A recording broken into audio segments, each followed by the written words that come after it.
Okay, first things first, I'm going to put the 1 1/4 screw in there with my drill. And I ended up replacing my other drill. This one is a lithium. See this? Lithium 18 volt. That's what you want. And I'm using the Ryobi. I really like these.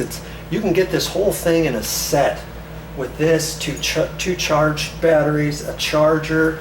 It also came with a flashlight, a little cut-off saw, and a little sawzall. All that with a bag even. I think I got it for $179 for everything.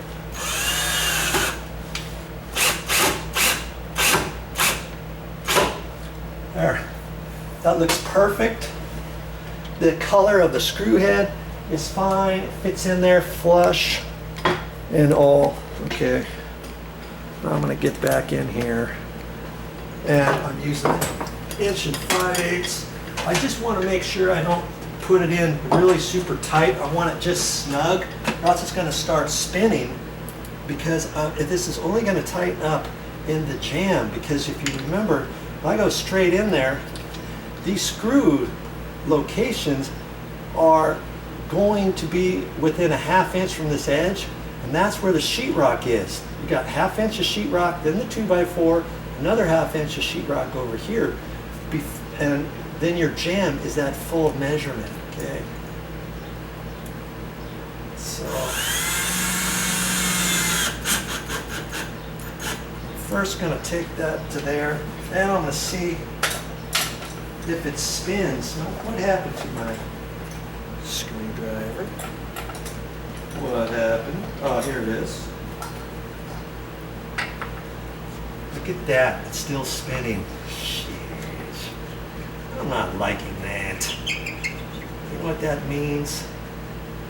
That means this one's going to do the same thing. And if I get something with too big of threads, the head is going to stick out from there. I'm not going to like that either. Okay, so that's not going to work. I guess what I am going to have to do now is I'm going to take the door off the hinges, and I'm going to put them in at a slight angle. I have to. And because I'm going to do that, I'm probably going to have to use the 2-inch screws. Well, you're getting your money's worth here.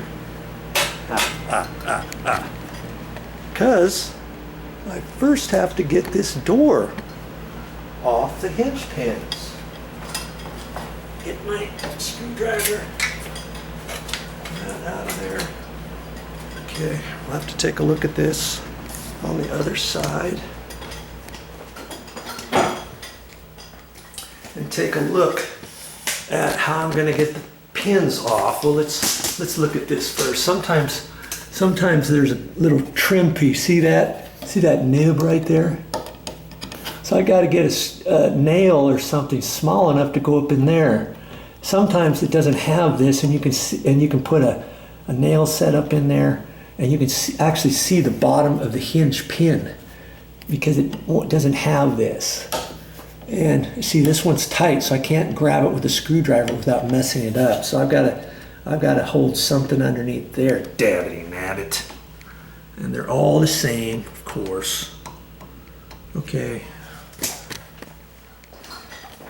Nothing is easy, and if you're not a handy person, you might say, see, that's why I never do anything on my own.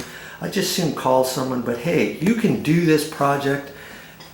You just watch the steps that I'm going to go through. You don't want to have to pay someone to fix your sagging door. They come out here and gladly take your $100 bill out of your pocket. They'll snatch it from you. I don't want that to happen. I want you to start fixing these things on your own. That's what my channel is all about. Okay, here's what I'm going to do. Remember I told you I had some 6-penny and 4-penny nails?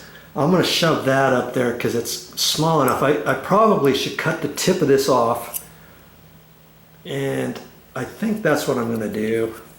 Okay, so I'm going to cut that off like so. We'll have to find that.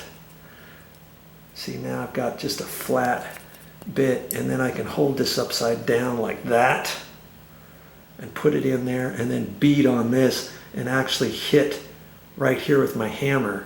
So so I don't get up there and mark up the door. Okay, that's what I'm going to try to do. Okay, so what I'm going to do is just pop the hinge pins up just enough to then get them out with a screwdriver.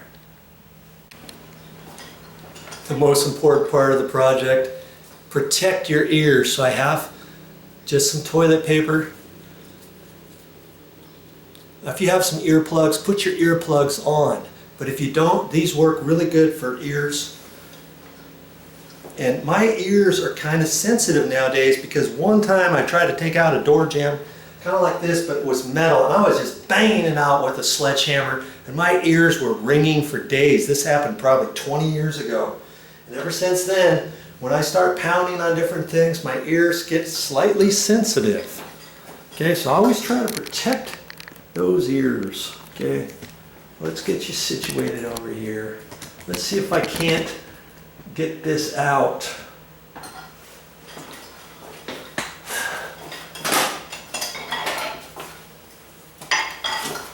Get that pushed up in there like that. Hang on to this. Get that. The hinge pin is up. Now I can tap that out with a screwdriver, let's say. Okay. Let's get you in there. Let's see. See there? See how far I popped it up? Oops. I'm trying to do this one-handed. Okay. So now I'm going to do these other two hinges same way.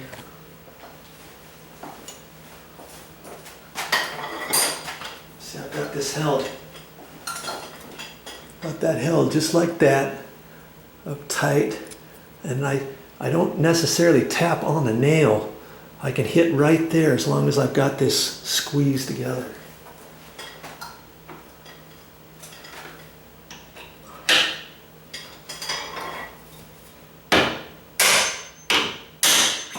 Boom. Good one. That's it. That's all I had to do. A 6-penny nail did the trick. Yes, indeedy. Okay. I'll have to keep that maybe for my next time.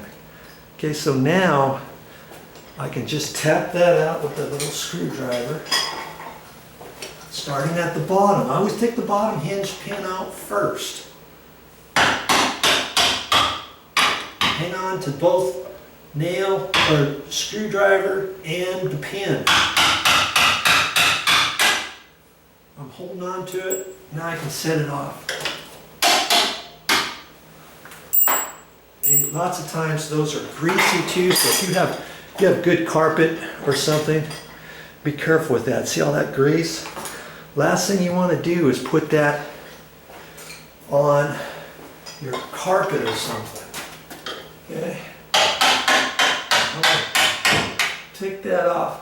And more times than not, the door's going to stay up there on its own. I do have the door propped open a little bit. And where is my rag, my trusty rag to wipe my fingers off with? I'm going to have to go get that because, see, I want to wipe that off, or else you know what's going to happen. I'm going to get that all over the door. I usually carry a rag in my tool. Oh, here it is. Here it is. So I just had my nail bag repaired, and I put this rag in a different area in my nail bag. Okay. So now I can gently pull this down, lift up on it, like that, and slide this out of the way, like so. Now, can you see I can work on this hinge? I can angle in screws this way, but I'm going to have to get a drill bit first and drill in there, aren't I? And in order to do that far enough, I probably should take this hinge pin, or this hinge, out again. And it's only got the one screw in there.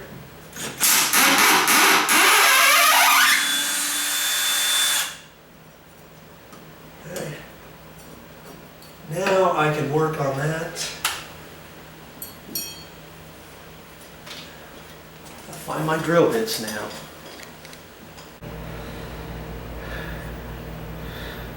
I got the 2-inch screws. I got a screwdriver drill bit, just a hair smaller than the threads of this, so that I can drill it in at a slight angle. Okay, that's my next step.